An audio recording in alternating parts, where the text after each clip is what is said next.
Assalamualaikum warahmatullahi wabarakatuh. Perkenalkan, kami dari kelompok 8 yang beranggotakan saya sendiri dengan NIM 20221028, Dahrul Akbar Anuraga dengan NIM 20221023, dan Elmi Nur Alisa dengan NIM 20221029. Kami di sini akan mempresentasikan makalah kami yang berjudul Ilmu Muhkam dan Mutasyabih. A. Pengertian muhkam dan mutasyabih. Secara bahasa, muhkam berasal dari kata ihkam yang berarti kekukuhan, kesempurnaan, keseksamaan, dan pencegahan. Sedangkan menurut istilah, ayat muhkam adalah ayat yang maksudnya dapat diketahui dengan gamblang, baik melalui takwil maupun tidak. Mutasyabih berasal dari kata tasyabuh. Secara bahasa berarti keserupaan dan kesamaan yang biasanya membawa kepada kesamaran antara dua hal. Sedangkan menurut istilah, ayat mutasyabih adalah ayat yang maksudnya hanya dapat diketahui oleh Allah, seperti datangnya hari kiamat, dajjal, dan huruf-huruf mukhotoah. Imam Ibnu Katsir rahimahullah berkata, yang artinya Allah Ta'ala mengabarkan bahwa di dalam Al-Quran terdapat ayat-ayat Al-Quran yang merupakan induk Al-Quran, yaitu ayat-ayat yang jelas maknanya, tidak tersembunyi pada semua orang. Bismillahirrahmanirrahim. Saya di sini akan melanjutkan presentasi dari Mbak Linda. Aspek-aspek tasyabuh, membahas hadis tentang tasyabuh dalam hadis, yang artinya kepada kami Abu An-Nadr berkata, telah menceritakan kepada kami Abdurrahman bin Sabit telah menceritakan kepada kami Utsman bin Abu Syaibah berkata, telah menceritakan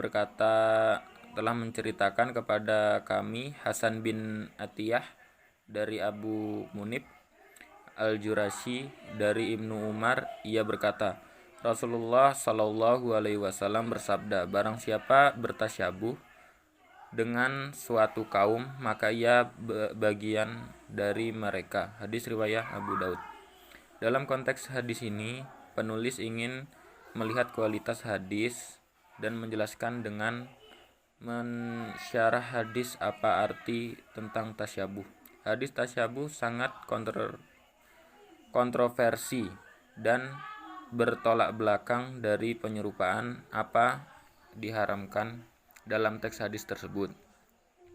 Agar lebih paham dalam hadis tersebut, penulis akan menjelaskan melalui pensyarahan hadis agar lebih jelas dalam memahami teks hadis tersebut. Muhammad Syams Al-Haq Al-Azim Abdi Abadi Abu Tayyib mengatakan bahwa yang dimaksud tasyabuh yaitu maksud menyerupai secara lahir dari golongan tersebut, mengikuti jalan atau petunjuk mereka dalam berpakaian dan perbuatan. Al-Qarni mengatakan barang siapa menyerupai orang solih, maka dia akan dimuliakan seperti orang solih. Dan barang siapa menyerupai orang fasik, maka ia akan seperti orang fasik dan tidak mulia. Oleh karena itu, barang siapa yang lekatkan kemuliaan di dalam dirinya, maka ia akan mulia walaupun belum terwujud kemuliaan itu. Kemajuan teknologi dan berkembangnya zaman pada saat ini telah menjadikan keniscayaan yang tidak dapat dihindarkan bagi umat manusia. Manusia berlomba untuk menciptakan terobosan dalam hal bentuk perkembangan intelektualitas dari berbagai peradaban, meniru budaya atau mengikuti tradisi bangsa luar seperti halnya berpakaian di kalangan Islam lebih sering disebut dengan nama tasyabuh. Menurut Ustadz Ujang Surahman, selaku tokoh masyarakat Persis, mengatakan dalam berkembangnya zaman telah masuk budaya-budaya luar ke umat muslim, terutama dalam budaya pakaian. Dalam pandangan Islam, kalau kita sudah menerapkan dengan sepenuh hati dengan budaya lain, maka dikatakan dengan tasyabuh. Dalam berpakaian kita harus memakai etika yang baik dalam hati seseorang supaya tidak termasuk tasyabuh. Yang C, sikap para ulama terhadap ayat-ayat mutasyabih. Sikap para ulama terhadap ayat-ayat mutasyabih terbagi dalam dua kelompok, yaitu mazhab salaf, yaitu para ulama mempercayai dan mengimani ayat-ayat mutasyabih dan menyerahkan sepenuhnya kepada Allah sendiri. Tafwid ilallah. Mereka mensucikan Allah dari pengertian-pengertian lahir yang mustahil bagi Allah dan mengimaninya sebagaimana yang diterangkan Al-Quran. Di antara ulama yang masuk ke dalam kelompok ini adalah Imam Malik yang berasal dari ulama mutaqaddimin. Mazhab khalaf yaitu para ulama yang berpendapat menakwilkan ayat-ayat mutasyabih yang menyangkut sifat Allah sehingga melahirkan arti yang sesuai dengan keluhuran Allah. Maka mereka umumnya berasal dari kalangan ulama mutaakhirin. Baik. Selanjutnya akan dijelaskan oleh Mbak Elmi. Silakan. Assalamualaikum warahmatullahi wabarakatuh. Saya Elmi Nuralsa, NIM 2022-10029. Saya ingin melanjutkan studi Al-Quran kelompok 8. D. Hikmah adanya ayat-ayat mutasyabihat. Allah menciptakan segala sesuatu pasti ada hikmahnya.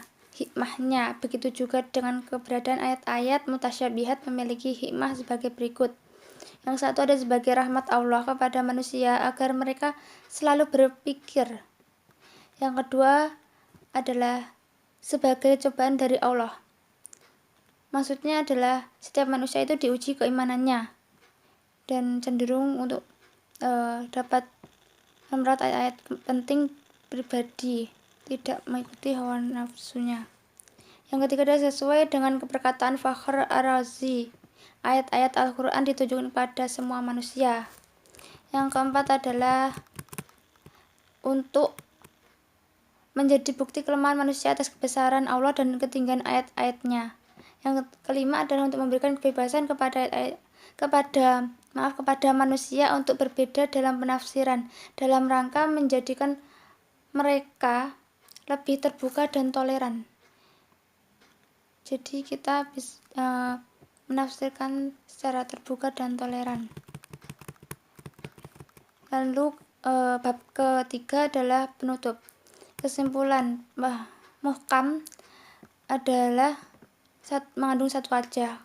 Jika mutasyabih itu mengandung banyak wajah.